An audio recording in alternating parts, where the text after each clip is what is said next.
Já estamos de volta e hoje conversando sobre a internet das coisas e como ela atua na evolução dos negócios de um modo geral. Bom, é evidente que essa tecnologia pode transformar uma organização por meio da valorização de suas próprias informações.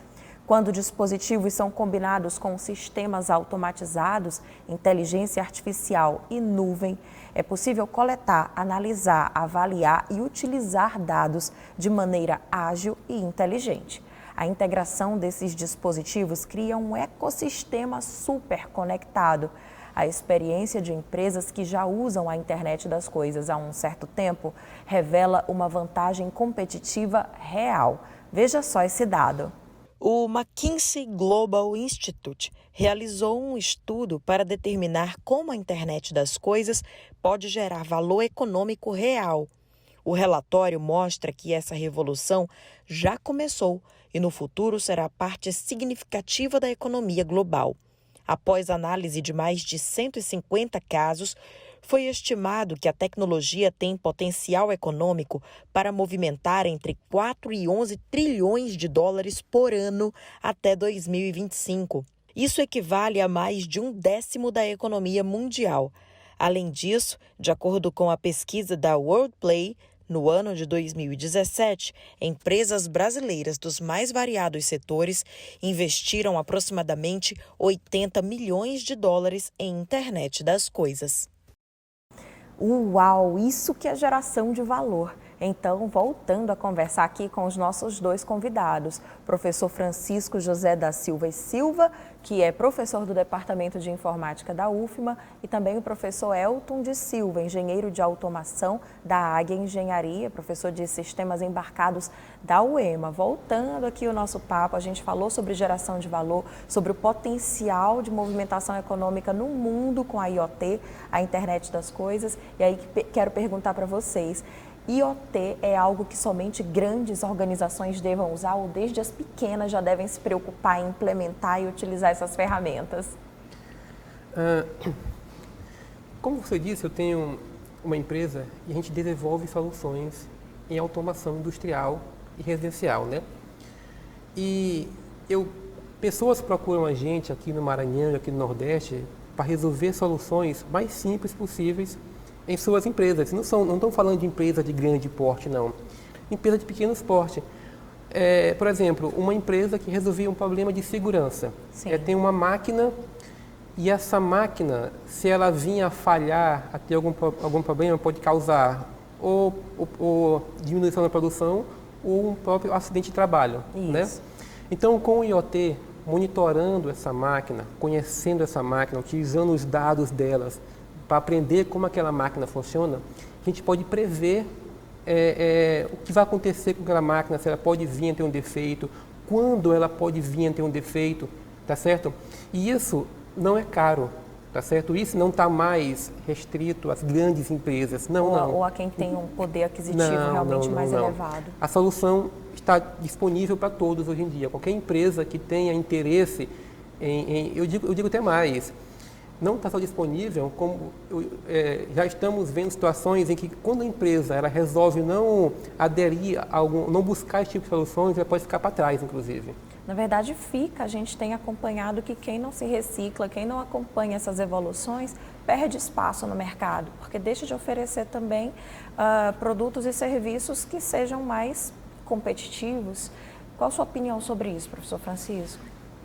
Então, realmente, a IoT ela tem um potencial de impacto muito grande nos negócios, né? E em qualquer segmento, que a gente poderia passar assim, um bom tempo aqui conversando sobre, por exemplo, aplicações de IoT na área de serviços, ou na indústria, ou na área do comércio. Verdade. Então, tem realmente uma aplicabilidade muito grande e a questão de recursos, gestão de recursos, tem uma relação muito forte com a IoT. Então, certamente a gente consegue otimizar os processos, diminuir custos, gerar novos produtos, tem novos modelos de negócio que estão sendo gerados a partir de IoT. Isso se a gente analisa a perspectiva de negócios, né? Isso. Agora, como você comentou, a IoT está presente no cotidiano das pessoas, né? Então, por exemplo, nas nossas residências, cada vez mais a gente vai ver dispositivos de IoT. É muito comum hoje, inclusive, você poder controlar a iluminação da sua casa, ou a temperatura do ar-condicionado, ou você poder se conectar com certos dispositivos, com a máquina de lavar, por exemplo, para acioná-la remotamente através da internet. Câmeras de segurança, né? Você passa a ter acesso às imagens da câmera. Então, cada vez mais, os dispositivos das nossas residências vão estar conectados na internet e isso faz parte do uso delas. A gente teve um projeto muito interessante na UFMA, de um aluno de mestrado meu, em cooperação com outros professores da UFMA e da PUC do Rio, que era para exportar a percepção dos objetos ao redor para a aplicação que executa na TV. Então, a nossa TV, ela é baseada em um Midro chamado Ginga, né, que é o Midro brasileiro. E aí, então, tem a aplicação executando lá. O que esse projeto de pesquisa fez foi exportar para a aplicação que está lá em execução na TV, o espaço físico ao redor, de maneira que a aplicação da TV pudesse interagir com o espaço físico. Então, por exemplo, você está assistindo um vídeo e aí tem uma explosão, a iluminação da sua sala modifica de acordo com o que acontece no vídeo, ou diminui. Para favorecer a experiência de aguçar imersão, os sentidos. Exatamente. E aproximar aquilo que você olha e está mais distante para algo um pouquinho mais impressionante. As pessoas que estão assistindo a TV, a aplicação da TV, sabe quem está assistindo. Então, se você sai da frente da televisão, ela pausa o vídeo, você volta, ela continua. Então, você tem mecanismos de você exportar para a própria TV a percepção do espaço ao redor e poder interagir com esse espaço. Então, isso é para ilustrar várias situações de uso da internet das coisas, algumas que já são presentes na nossa realidade do dia a dia, no nosso cotidiano, e outras que vão estar disponíveis no futuro breve. Muito breve, não é, gente, professor? E quando a gente usa o termo IoT, né, ele parece meio distante mesmo, né? Como você disse, as casas, elas já têm, né? A gente costuma instalar muito sistema de IoTs em casas, e as pessoas imaginam, mas quer dizer que agora eu consigo controlar minha casa pelo celular? O mais caro, o mais difícil a pessoa já tem, que é um smartphone na mão. Se imaginar 5 anos atrás, 10 anos atrás, quem tinha uma máquina dessa na mão? É um computador na mão, né? É verdade. Então, o mais difícil ela já tem. Controlar o resto hoje está ficando fácil. Ou seja, eu imagino que com o avanço da tecnologia, certo? E a diminuição do preço, vai ser comum. Por exemplo, na minha residência, a minha filha, ela mal fala, mas ela já tenta mandar ligar a lâmpada pelo Google. O Google não fala porque não entende a voz dela ainda. Mas ela me vê a mãe dela, ela age dessa forma, tá? Ou seja, no futuro próximo ela vai olhar um interruptor. Para que serve isso? Para que serve? E é muito interessante, curioso você trazer essa informação, porque acredito que o nível que se espera, que a gente vai atingir, é de não perceber a tecnologia. Ela vai estar tão entranhada com a nossa existência que a gente não vai mais realmente perceber que aquilo é tecnológico, aquilo não é, tudo converge. E essa convergência tem levado a grandes transformações já, não é? Inclusive na formação dos novos profissionais que estão saindo aí das academias. Tem que estar preparados para isso. Assim, para encerrar o bloco, um minutinho, dá tempo de comentar sobre essa formação? Dá.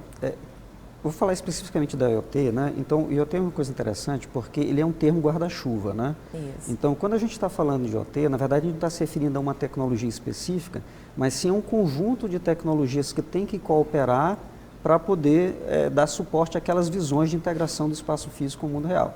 Então, a gente está falando desde componentes de hardware, sensores, atuadores, microcontroladores, tecnologias de redes de computadores para ter a comunicação entre os dispositivos, a gente está falando de sistemas distribuídos, de inteligência artificial para analisar os dados, né? Basicamente mineração de dados, inteligência artificial, processamento de fluxos de dados, e a gente está falando de uma coisa que eu acho que é interessante tocar aqui, que é segurança e privacidade. E eu queria muito falar sobre isso com vocês, a gente vai inclusive esmiuçar, porque afinal de contas dados hoje são uma verdadeira moeda. Sim, e valiosa, sim, não é, gente? Sim, no mercado, com cotação lá em cima. Vamos dar uma pausa então, que aí a gente retoma no próximo bloco falando sobre isso também. Faremos agora mais um rápido intervalo. Nós voltamos em instantes com mais negócios na pauta.